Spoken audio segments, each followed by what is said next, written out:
বাংলাদেশ থেকে ৪০০ গাড়ি চালক নেবে সংযুক্ত আরব আমিরাত সরকারের মালিকানাধীন দুবাই ট্যাক্সি কর্পোরেশন।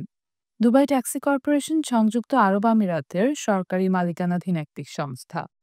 এ উপলক্ষে রাজধানীর কল্যাণপুরে বাংলাদেশ কোরিয়া কারিগরি প্রশিক্ষণ কেন্দ্র বিকেটিসিসি ৩ দিনের বাছাই পরীক্ষার আয়োজন করা হয়েছে।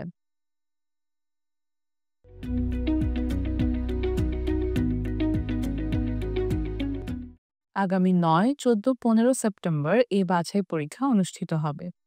প্রবাসী কল্যাণ ও বৈদেশিক কর্মসংস্থান মন্ত্রণালয়ের জনশক্তি কর্মসংস্থান ও প্রশিক্ষণ ব্যুরোর উপপরিচালক মোহাম্মদ আব্দুল গাফফার স্বাক্ষরিত এক পত্রে এসব তথ্য জানানো হয়।